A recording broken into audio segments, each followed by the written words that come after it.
Welcome to Stoic Vivu, where ancient wisdom meets modern life. I'm here to help you discover how 2,000-year-old Stoic philosophy can solve today's biggest mental health challenges. Our mission is simple. Take the most powerful teachings from history's greatest philosophers and show you exactly how to use them in your daily life. Right now, you're probably dealing with anxiety, stress, or that constant mental chatter that never seems to stop. Maybe you're scrolling through social media feeling overwhelmed, lying awake at night worrying about tomorrow, or walking through your day feeling like you're barely keeping it together. You're not alone, and more importantly, you're not stuck. Here's what most people get wrong about Stoicism. They think Stoics were emotionless robots who just stuffed their feelings down and pretended everything was fine. That's completely backwards. The ancient Stoics were actually masters of emotional intelligence. They didn't ignore their emotions, they studied them, processed them, and learned from them. Marcus Aurelius dealt with plagues, wars, and personal losses. Seneca faced exile and political turmoil. Epictetus was born into slavery. These weren't superhuman figures living perfect lives. They were real people facing real problems just like you. The difference was they had a system. They had specific, practical tools that allowed them to stop anxiety before it spiraled, build genuine confidence that couldn't be shaken, and develop mental strength that got stronger with every challenge. These weren't abstract philosophical concepts. They were daily practices that created real results. Today, you're going to learn 7 ancient secrets that will completely transform how you handle stress and anxiety. We'll start with a simple 10-minute practice that stops anxiety faster than any medication. Then I'll show you the 2,000-year-old secret to happiness that actually works, unlike the fake positivity you see everywhere. You'll discover how to master your mind in any stressful moment, create a morning routine that controls your entire day, and finally stop that endless cycle of overthinking and worry. But here's the most important part. You'll learn how to build mental strength that never breaks. Not the kind of toughness that pretends problems don't exist, but real resilience that gets stronger every time life tests you. This isn't about becoming perfect or never feeling stressed again. It's about developing the tools to handle whatever comes your way with confidence and calm. Every technique I'm sharing today comes directly from the writings of Marcus Aurelius, Seneca, and Epictetus. No modern interpretations or complicated theories, just the original wisdom that's been helping people for centuries. The best part? You can start using these tools immediately. You don't need special equipment, expensive therapy, or years of training. You just need to be willing to try something that actually works. Your anxiety doesn't have to control your life. Your stress doesn't have to define your days. You have the power to change everything starting right now. Let's begin with the first secret that will revolutionize how you think about mental health. 1. Why walking 10 minutes daily stops anxiety fast. You're sitting at your desk, heart racing as emails pile up in your inbox. Your shoulders are tense, your breathing is shallow, and that familiar knot in your stomach is getting tighter by the minute. The deadline is approaching, your boss just scheduled another meeting, and you can feel anxiety taking over your entire body. Sound familiar? Nearly 40 million Americans deal with anxiety disorders every year, and that's just the diagnosed cases. The real number of people struggling with daily stress and worry is much higher. Here's what most people do when anxiety hits. They try to think their way out of it, scroll through their phones for distraction, or reach for coffee, thinking caffeine will somehow calm their nerves. These approaches don't just fail, they actually make anxiety worse. But 2,000 years ago, a Roman philosopher named Seneca discovered something remarkable that modern neuroscience is now proving correct. Seneca wrote, "The mind must be taken on wandering walks." He wasn't talking about exercise for physical fitness. He was describing the most powerful anxiety relief tool ever discovered. When Seneca faced exile, political pressure, and constant threats to his life, he didn't retreat to his study to overthink his problems. He walked, and he noticed something incredible. The simple act of putting one foot in front of the other had the power to calm his mind and restore his clarity. Let's say you're having one of those mornings where everything feels overwhelming. You wake up already thinking about your presentation at work, the bills you need to pay, and the relationship issue you've been avoiding. Your mind is spinning before your feet even hit the floor. This is the perfect moment to apply Seneca's wisdom. Instead of reaching for your phone or jumping straight into your morning routine, you step outside and start walking. Within the first few minutes, something remarkable happens. Your breathing naturally slows down. The rhythm of your steps creates a meditative pattern that your brain latches onto. You're not trying to solve your problems or analyze your feelings. You're simply moving forward, one step at a time. This isn't just ancient wisdom. It's backed by modern neuroscience. Walking activates the vagus nerve, which triggers your body's relaxation response. It increases production of BDNF, a protein that helps your brain form new neural pathways and literally rewires your anxiety patterns. Seneca understood something that we're only recently rediscovering. Anxiety lives in your thoughts about the future or regrets about the past. But walking anchors you in the present moment. You notice the feeling of air on your skin, the sound of your footsteps, and the movement of trees in the wind. Your anxious mind, which was spinning with what-if scenarios just minutes before, starts to quiet down. Consider this scenario. You're walking through your neighborhood, and suddenly you remember that difficult conversation you need to have with your partner tonight. Instead of your mind immediately spiraling into worst-case scenarios, something different happens. The rhythm of walking keeps you grounded. You can acknowledge the concern without being overwhelmed by it. You start to see solutions instead of just problems. This is what Seneca meant when he said walking allows the mind to wander productively.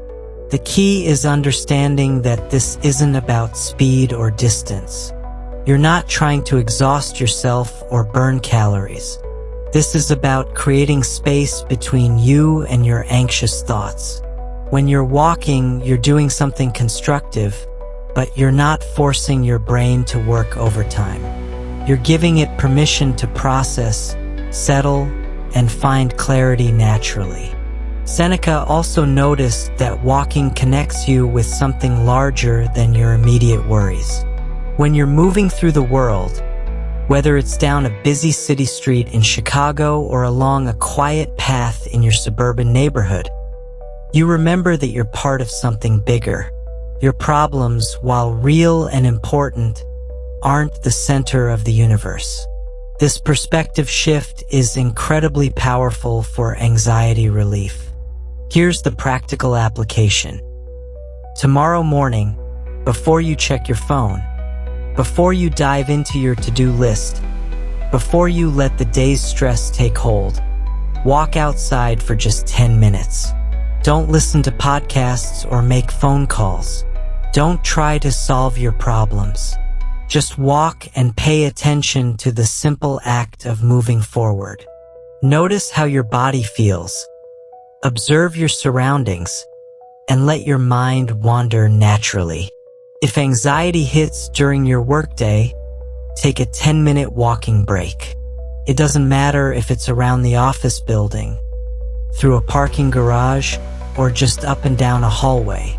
The movement will reset your nervous system faster than any breathing exercise or meditation app.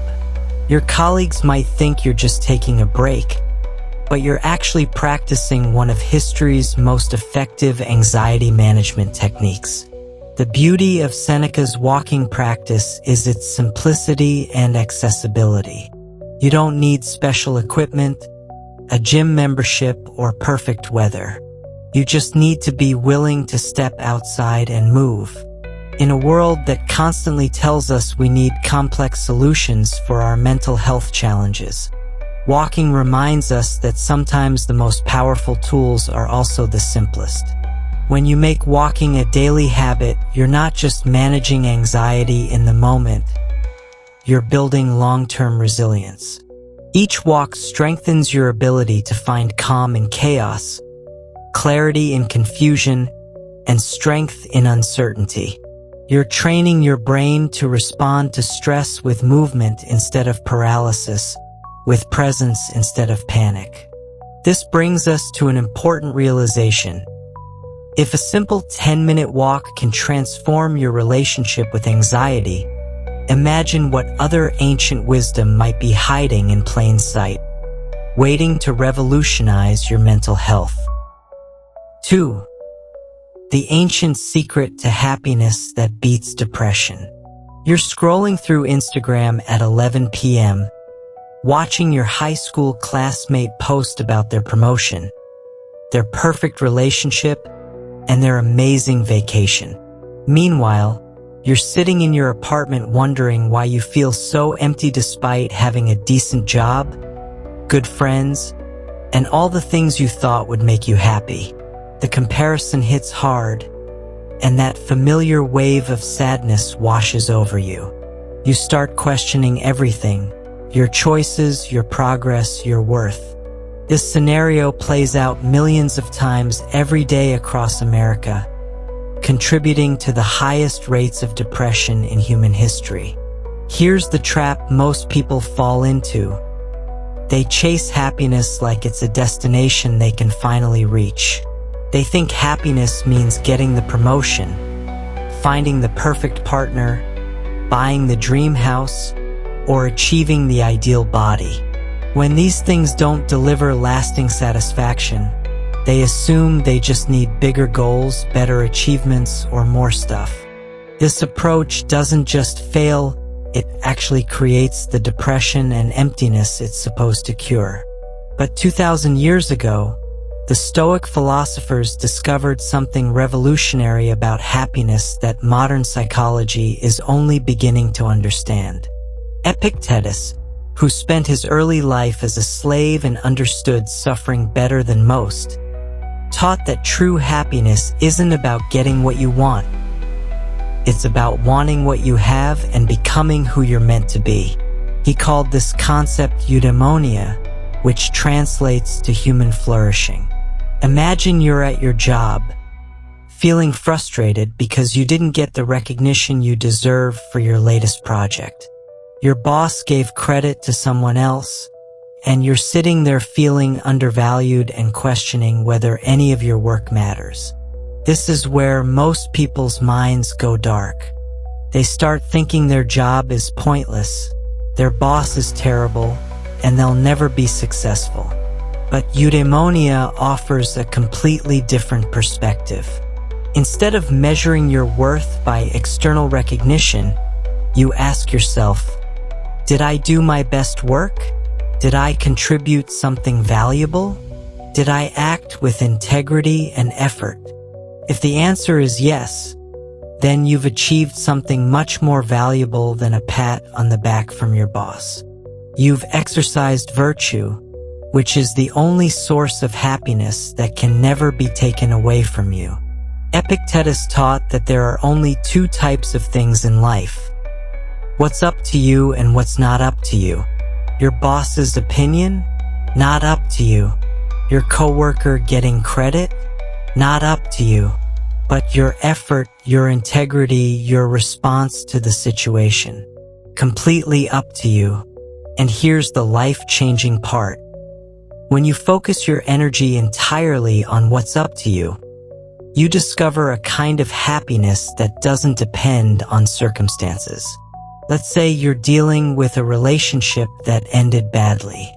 Your ex is already dating someone new, posting happy photos while you're struggling to get through each day. The traditional approach to happiness would tell you to find someone better, prove your worth, or distract yourself until you feel better.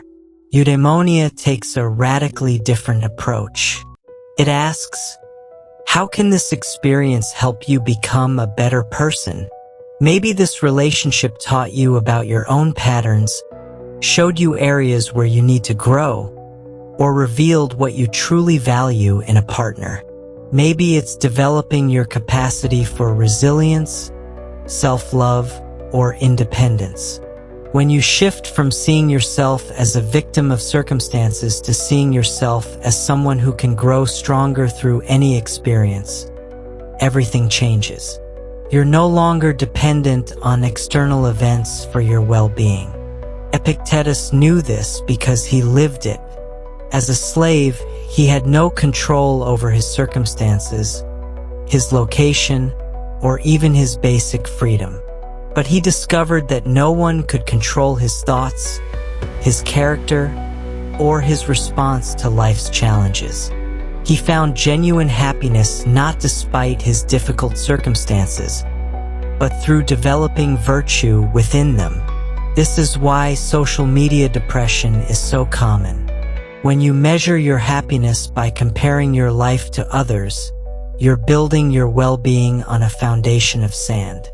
Someone will always have more money, better relationships, or more impressive achievements.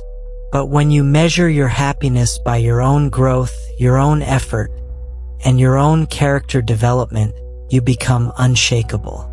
Consider this shift in your daily life.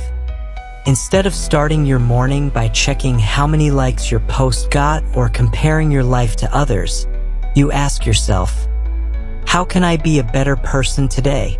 What virtues can I practice? How can I contribute something valuable to the world? This isn't about lowering your standards or accepting mediocrity. It's about finding a source of satisfaction that grows stronger over time instead of weaker. The practical application changes everything. When you face setbacks at work, you see them as opportunities to practice resilience. When relationships challenge you, you see them as chances to develop patience and understanding. When you don't get what you want, you practice gratitude for what you have. Each situation becomes a chance to strengthen your character rather than a threat to your happiness. Epictetus also taught that happiness comes from aligning your actions with your values. When you know what truly matters to you, kindness, honesty, growth, contribution, and you make choices based on these values rather than external pressures, you experience a deep satisfaction that no achievement can match. You're not constantly shifting direction based on other people's opinions or society's latest definition of success. This doesn't mean you stop having goals or ambitions. It means your happiness doesn't depend on achieving them. You work toward your dreams because the effort itself develops your character and contributes to the world, not because reaching them will finally make you happy. This subtle shift creates a freedom that most people never experience. The ancient secret to happiness isn't about getting more of what you want. It's about becoming more of who you're meant to be. When you focus on developing virtue, practicing resilience, and contributing to something larger than yourself, you discover a happiness that no one can take away and nothing can diminish. In essence, depression often comes from feeling powerless over your circumstances. Eudaimonia reminds you that you have complete power over the one thing that matters most, who you choose to be. 3. how to master your mind in any stressful moment. You're sitting in the conference room, and your boss just announced that the project you've been working on for 3 months needs to be completely redesigned by Friday. Your heart starts pounding, your palms get sweaty, and your mind immediately jumps to worst-case scenarios. You're thinking about working all weekend, disappointing your team, and possibly losing your job. Within seconds, you've gone from calm to completely overwhelmed, and you haven't even started addressing the actual problem yet. This is where most people lose control.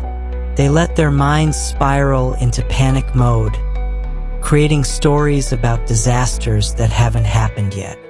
They react to their thoughts as if they're facts, and before they know it, they're making poor decisions from a place of fear and stress. But Marcus Aurelius, who ruled the Roman Empire during plagues, wars, and constant political turmoil, discovered a way to master his mind even in the most chaotic moments. Marcus Aurelius wrote in his personal journal, which we now call Meditations, about a simple but powerful practice, the discipline of present moment awareness. He didn't call it mindfulness or meditation. He called it paying attention to what's actually happening right now, instead of what might happen or what you wish was happening. This wasn't abstract philosophy for him. It was a survival tool that allowed him to make clear decisions while leading an empire through crisis. Let's go back to that stressful meeting. Instead of letting your mind create a disaster movie about your future, you can apply Marcus Aurelius' technique. First, you notice what's actually happening in this exact moment. You're sitting in a chair, breathing normally, surrounded by colleagues who are also processing this information. The project deadline has changed, that's a fact. Everything else, the stories about failure, the predictions about working all weekend, the fears about your job security, those are just thoughts, not reality.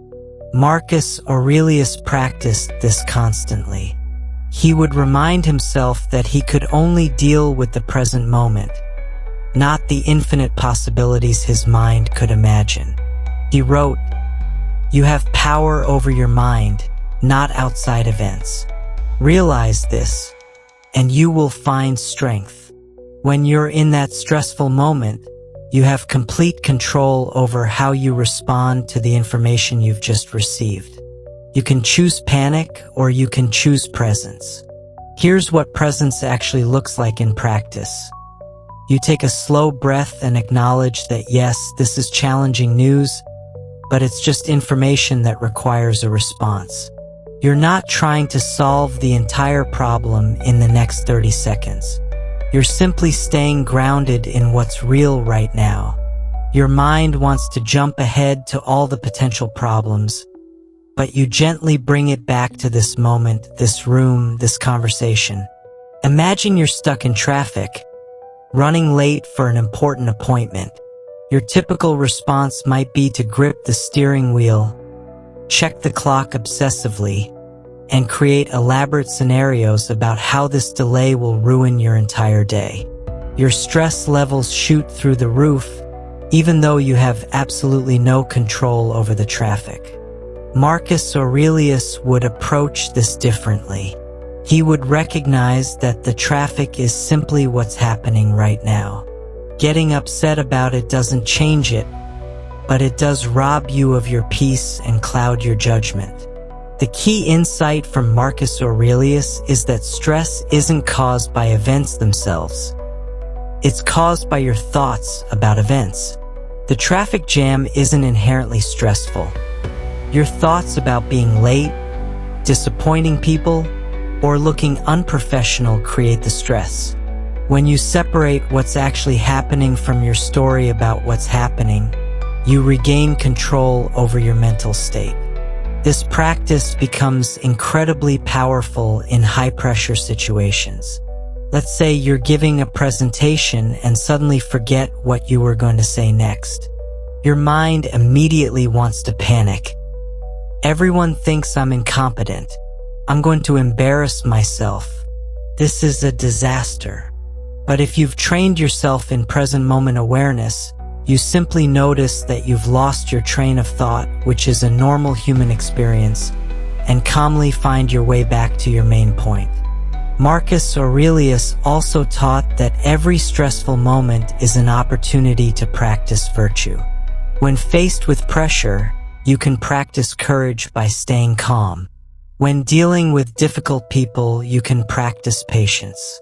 When things don't go according to plan, you can practice adaptability.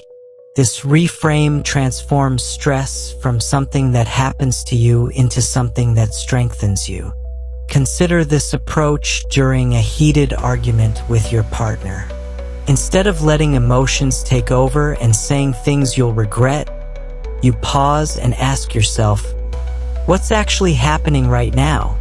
You're two people who care about each other, having a disagreement about something specific. The rest, the stories about how they never listen, how this always happens, how the relationship is doomed, those are just thoughts adding fuel to the fire. The practical application is surprisingly simple but requires consistent practice. Throughout your day, especially when you feel stress building, pause and ask yourself, what's actually happening right now? Not what might happen, not what you wish was happening, but what's real in this exact moment. Usually, you'll find that the present moment is much more manageable than the stories your mind creates about it. Marcus Aurelius practiced this discipline daily, even during the most challenging periods of his reign. He would remind himself that he could handle whatever was actually in front of him, one moment at a time. He didn't need to solve tomorrow's problems today, and he didn't need to carry yesterday's mistakes into the present moment. When you master this practice, something remarkable happens. Stressful situations don't disappear, but your relationship with them completely changes. You become someone who can think clearly under pressure, make better decisions during chaos, and maintain your peace even when everything around you is falling apart. You're not avoiding stress, you're transforming how you experience it. This mastery of mind isn't about perfect control or never feeling overwhelmed. It's about developing the ability to return to presence quickly when your thoughts start spiraling, and finding your center even in the storm. 4. The morning routine that controls your entire day. You wake up to your alarm blaring at 6:30 a.m. Immediately grab your phone to check messages, and within minutes, you're already feeling overwhelmed by emails, news notifications, and social media updates. You rush through getting ready, skip breakfast, and arrive at work already feeling behind and reactive. By 9 a.m., you're responding to other people's priorities instead of focusing on what actually matters to you. Sound familiar? This is how most Americans start their day, and it sets them up for stress, anxiety, and a constant feeling of being out of control. Here's what's really happening. You're giving away your power before your day even begins. When you start your morning by reacting to external demands, emails, news, other people's schedules, you're training your brain to be reactive instead of intentional. You're essentially handing control of your day over to forces outside yourself. But Epictetus, who understood the psychology of choice better than anyone, discovered that the first decisions you make each morning determine everything that follows. Epictetus taught that life is essentially a series of choices, and the quality of your life depends entirely on the quality of your choices. He said, "Every new beginning comes from some other beginning's end, and nowhere is this more true than in how you begin each day. The choices you make in the first hour after waking up create momentum that carries through your entire day. Choose reactivity, and you'll spend the day feeling overwhelmed. Choose intentionality, and you'll move through your day with purpose and control. Let's imagine a different kind of morning.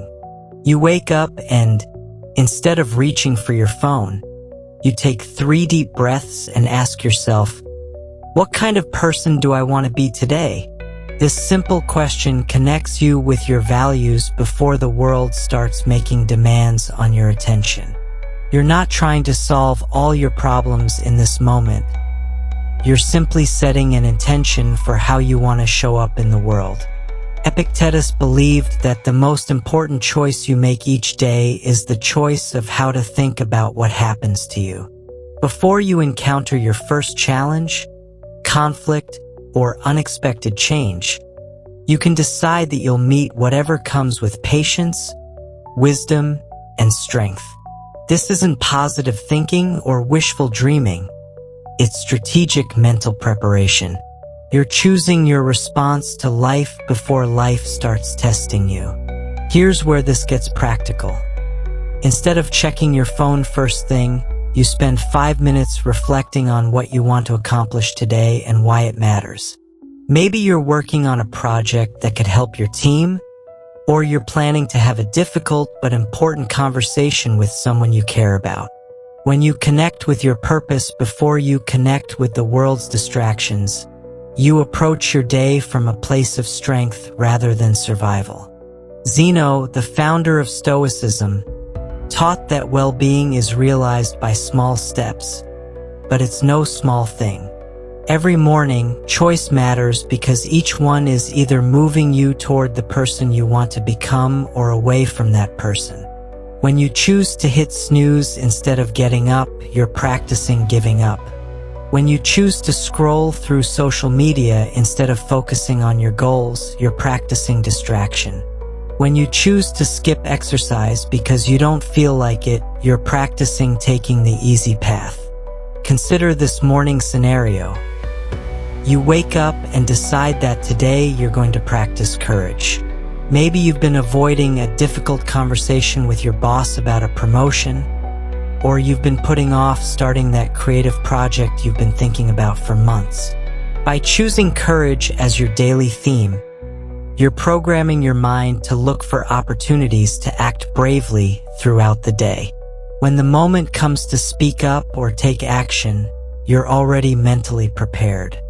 Epictetus also understood that how you start your day affects your emotional resilience for the entire day.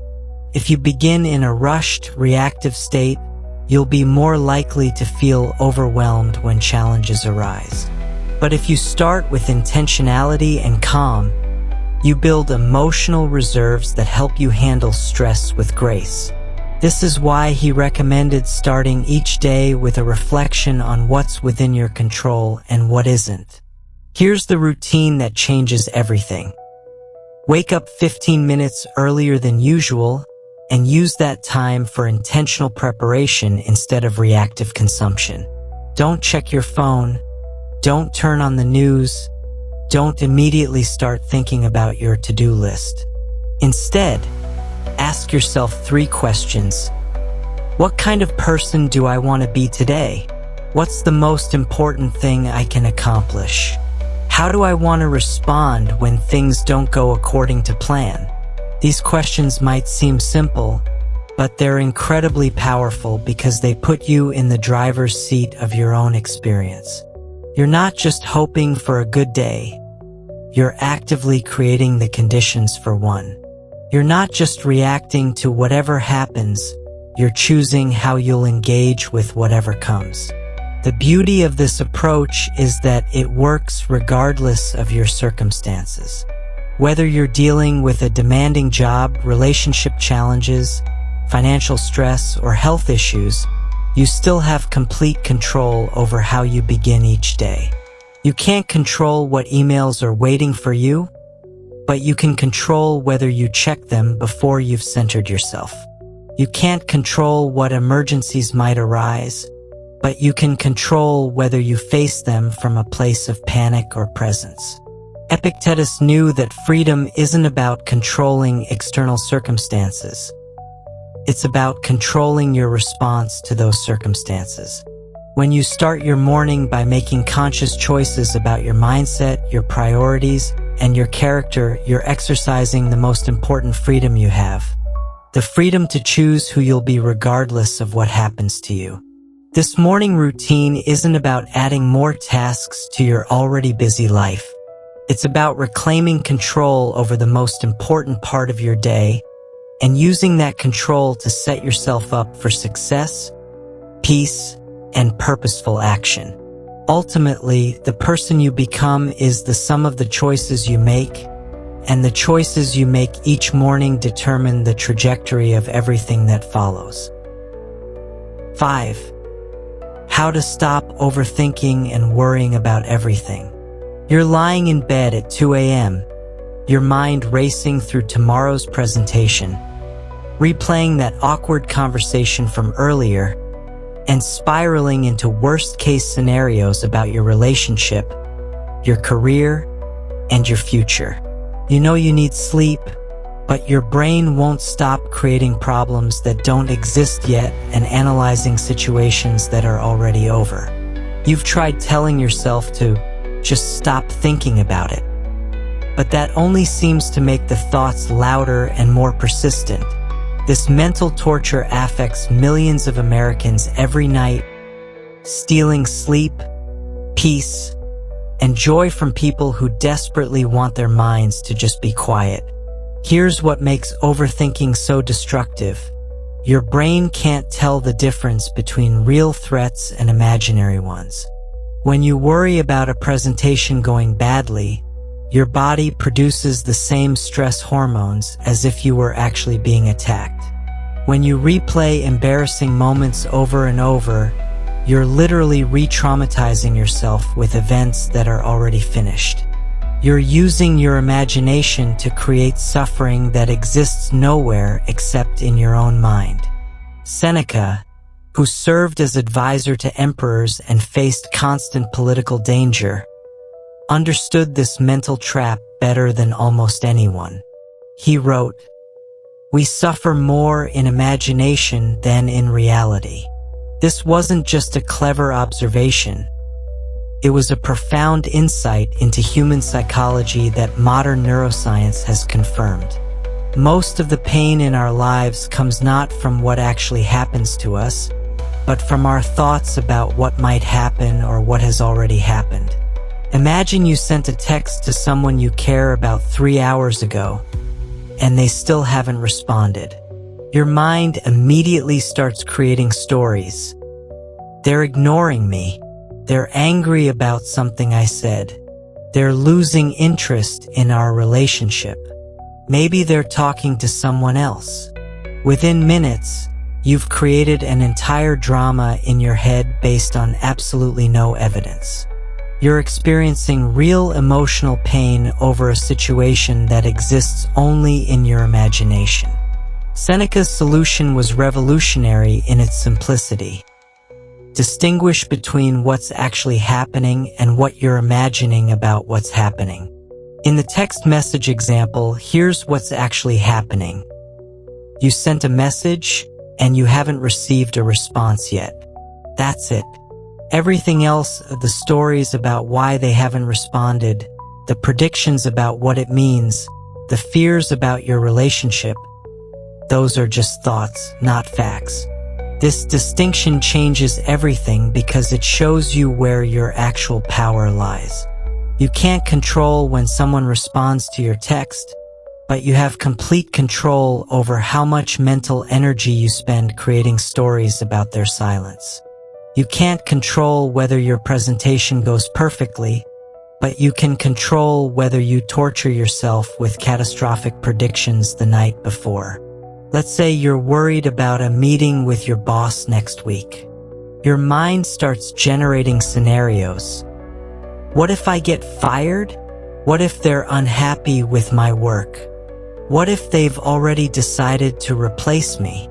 Each what if thought triggers stress hormones, raises your blood pressure, and robs you of sleep and peace.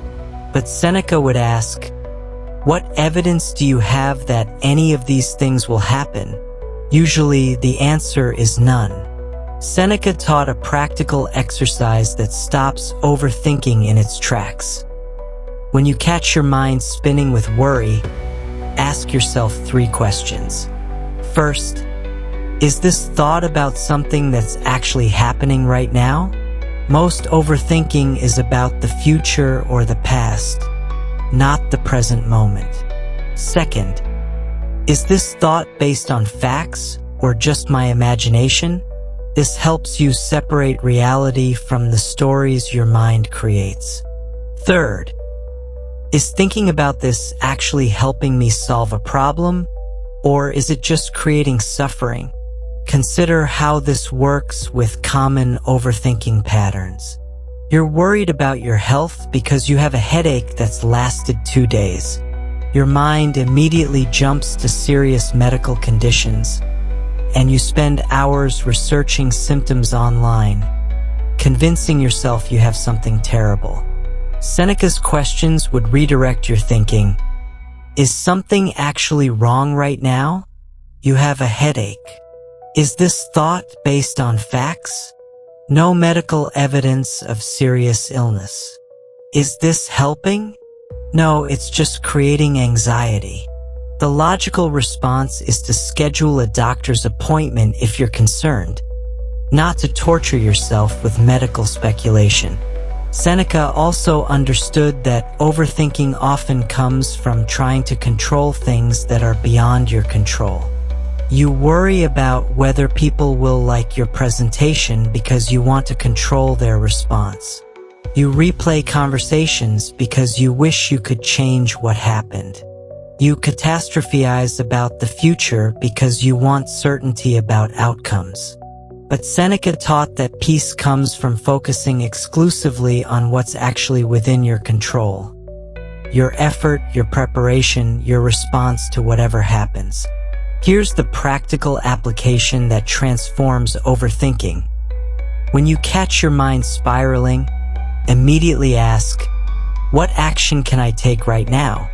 If you're worried about your presentation, you can practice or prepare better. If you're concerned about your relationship, you can have an honest conversation. If you're anxious about your health, you can schedule a checkup. There's always something constructive you can do, and action breaks the cycle of mental spinning.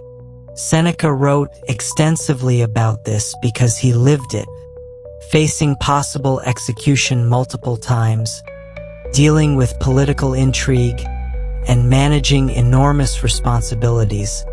He could have spent every day consumed with worry. Instead, he trained himself to focus on what was real, what was within his control, and what actions he could take. This wasn't about being optimistic or pretending problems don't exist. It was about using his mental energy efficiently instead of wasting it on imaginary disasters. The freedom that comes from stopping overthinking is profound. Instead of exhausting yourself with mental scenarios that will probably never happen, you can use that energy for creativity, relationships, and actually solving real problems. Instead of living in a state of constant anxiety about imaginary futures, you can experience peace in the present moment. When you master this practice, you don't stop caring about outcomes or planning for the future. You just stop suffering unnecessarily about things that exist only in your imagination. 6. The 2,000-year-old secret to unshakable confidence. You're standing outside the conference room where you're about to give the biggest presentation of your career. Your palms are sweaty, your heart is racing, and your inner voice is running through every possible way this could go wrong.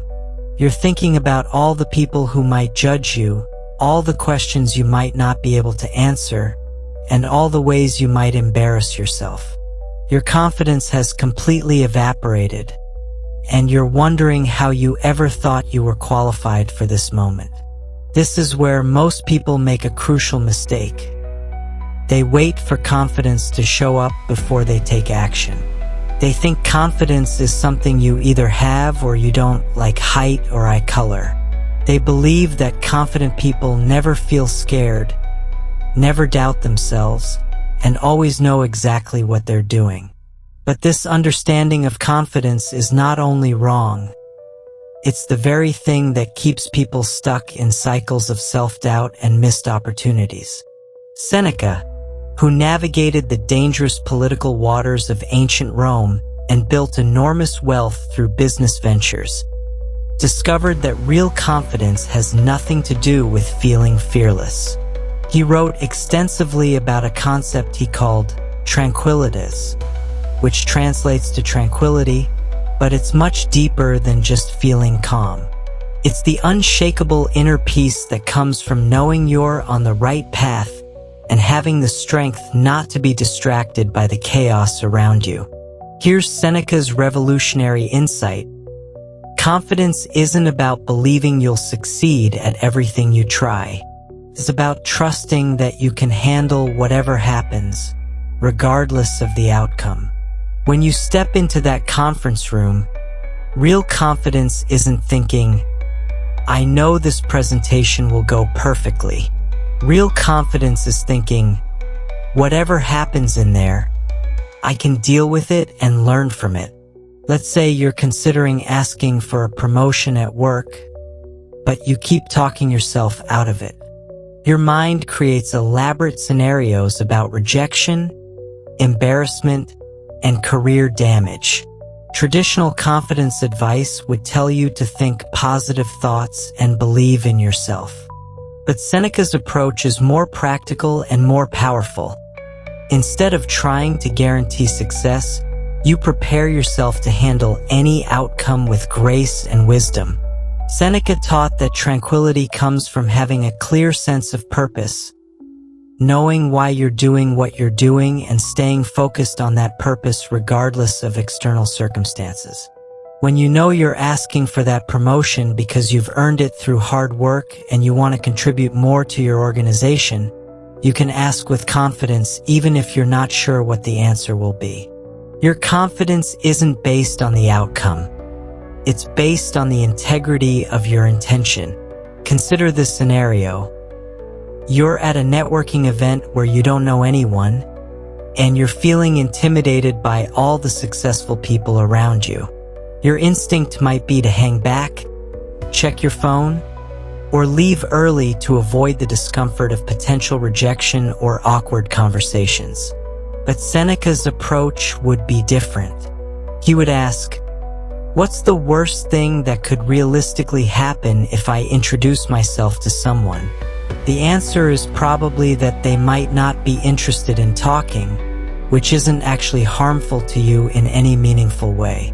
Seneca understood that most of our confidence problems come from caring too much about things we can't control, other people's opinions, outcomes of our efforts, or how situations will unfold. When you base your confidence on external validation or guaranteed results, you're building on quicksand.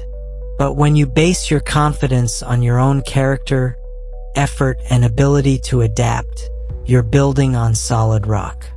This is why Seneca spent so much time writing about the right path versus the wrong path. He wasn't talking about moral absolutes or perfect decisions. He was talking about alignment between your actions and your values. When you know you're acting with integrity, putting in genuine effort, and treating others with respect, you can move through the world with confidence even when things don't go according to plan. Imagine you're starting a new relationship and you're terrified of being vulnerable because you might get hurt. Traditional thinking would say you should wait until you feel confident that this person won't disappoint you. But Seneca's wisdom suggests a different approach. You can be vulnerable not because you're certain of the outcome, but because you're confident in your ability to handle whatever happens. If the relationship flourishes, wonderful. If it doesn't work out, you'll learn something valuable and become stronger. Seneca also taught that confidence grows through action, not through thinking. Every time you do something that scares you and survive the experience, you build evidence that you can handle uncertainty and challenge. You're not trying to eliminate fear or doubt. You're proving to yourself that you can act effectively even when fear and doubt are present. Here's the practical application that changes everything. Stop waiting for confidence to arrive before you take action. Instead, take action as a way of building confidence. When you speak up in meetings even though your voice shakes, when you try new things even though you might fail, when you have difficult conversations even though they're uncomfortable, you're developing unshakable confidence through experience rather than imagination. Seneca faced exile, political persecution, and eventually execution. Yet he maintained his tranquility throughout these trials because his confidence wasn't based on his circumstances. It was based on his commitment to living according to his principles regardless of what happened to him. This kind of confidence can't be shaken by external events because it doesn't depend on external events. The secret isn't about never feeling scared or uncertain. It's about developing such a strong relationship with your own character and capabilities that you trust yourself to navigate whatever comes your way. When you know that you'll give your best effort, learn from your mistakes, and stay true to your values regardless of the outcome, you become genuinely unstoppable. This confidence doesn't come from thinking you're better than others or that you'll never fail. It comes from knowing that whatever happens, you have the wisdom, strength, and resilience to handle it with grace. 7. How to build mental strength that never breaks. You just received the phone call that changes everything. Maybe it's a cancer diagnosis, a sudden job loss, or the end of a relationship you thought would last forever. In that moment, your entire world feels like it's collapsing. The future you had planned no longer exists, and you're facing a reality that seems impossible to handle. Your first instinct might be to fall apart, to rage against the unfairness, or to retreat into denial. But what if there was a way to face life's biggest challenges with strength that actually grows stronger under pressure? Most people think mental strength means being tough enough to never break down, never feel pain, or never struggle with difficult emotions. They imagine mentally strong people as invulnerable warriors who march through life unaffected by hardship. This misconception keeps people weak because they're trying to become something that doesn't exist. Real mental strength isn't about avoiding pain. It's about developing the capacity to transform pain into wisdom, setbacks into comebacks, and obstacles into opportunities for growth. Marcus Aurelius, who ruled the Roman Empire during some of its most challenging periods, including plague, war, and betrayal, understood mental strength better than almost anyone in history. He faced the loss of multiple children, constant political threats, and the enormous pressure of leading millions of people through crisis. Yet he wrote in his personal journal, "The universe is transformation. Our life is what our thoughts make it." This wasn't optimistic thinking. It was the practical philosophy of someone who had learned to build strength through adversity. Marcus Aurelius discovered that mental strength comes from one fundamental shift in perspective: seeing every challenge as training rather than punishment. When you get that devastating phone call, instead of asking, "Why is this happening to me?" you ask, "How is this making me stronger?" This isn't about pretending the situation isn't difficult or that you should feel grateful for suffering. It's about recognizing that your response to difficulty is what determines whether you emerge stronger or weaker. Let's say you've just been laid off from a job you loved. Your immediate reaction might be fear about finances, anger about unfairness, or shame about failure. These emotions are natural and valid. But Marcus Aurelius would suggest adding another layer to your response: curiosity about what this experience might teach you. Maybe this setback will force you to develop skills you never would have learned otherwise. Maybe it will lead you to a better opportunity you never would have pursued. Maybe it will show you reserves of strength you didn't know you had. Marcus Aurelius practiced a daily exercise that built tremendous mental resilience. He would imagine losing everything he valued and then reflect on how he would continue to live with virtue and purpose even in the worst-case scenario. This wasn't pessimistic thinking. It was strength training for his mind. By mentally rehearsing how he would handle extreme adversity, he built confidence that he could survive anything life threw at him. Consider how this applies to relationship challenges. You're going through a painful divorce, and everything feels uncertain and overwhelming. Instead of only focusing on what you're losing, you also ask what you're gaining. Maybe you're developing independence you never had before. Maybe you're learning to set better boundaries. Maybe you're discovering parts of yourself that were hidden during the relationship. The pain is real, but so is the growth happening through the pain. Marcus Aurelius taught that obstacles don't block the path. They become the path. When you face a major health challenge, financial crisis, or family tragedy, that experience becomes the vehicle for developing mental strength you couldn't have built any other way. People who have faced serious illness often report that it taught them what really matters in life. People who have overcome addiction develop a strength and clarity that those who have never struggled can't understand. Here's what makes this approach so powerful.